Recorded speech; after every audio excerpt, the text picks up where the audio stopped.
Aujourd'hui, je suis ravie de te retrouver pour aborder le thème du traumatisme. Un thème souvent mal compris, mal appréhendé et pourtant crucial sur ton chemin de transformation et de guérison. Dans cette vidéo, nous allons voir ce qu'est précisément le traumatisme, quels sont les différents types de traumatisme que l'on peut vivre dans nos vies, quels sont les symptômes que tu vas pouvoir peut-être repérer dans ta vie au quotidien, quels sont les symptômes du trauma. Et enfin, je te donnerai des ressources pour dépasser, guérir, transformer, guérir du traumatisme. Alors sans plus tarder, qu'est-ce que le traumatisme?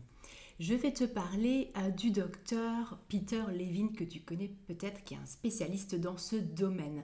Il est docteur en biophysique médicale et en psychologie. Il a travaillé pour la NASA en tant que consultant dans le domaine du stress. Il s'intéresse depuis les années 70 à la libération instinctuelle de la sortie du traumatisme chez les animaux.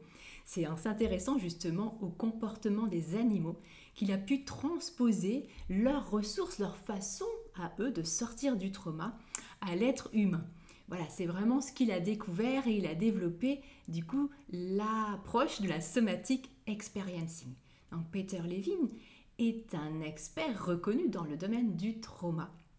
Il définit le traumatisme comme une perturbation du système nerveux qui survient lorsque notre capacité naturelle à gérer le stress est débordée par un événement menaçant. Tu vois, là on reparle du système nerveux et de l'importance de connaître ces notions sur le système nerveux. Donc en réalité, qu'est-ce qui se passe? Le traumatisme, quand il arrive, eh bien pour notre système nerveux, pour le corps, c'est trop vite et tout le système disjoncte. Plus de capacité de gérer et de réguler ce qui est en train de se passer, ce qu'on est en train de vivre.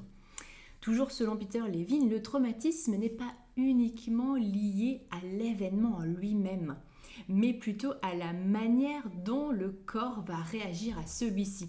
C'est hyper intéressant parce que du coup, la manière de vivre le traumatisme, c'est également lié à notre perception de cet événement traumatique. Une même personne ne va pas développer les mêmes symptômes traumatiques ou ne va peut-être pas développer de symptômes traumatiques.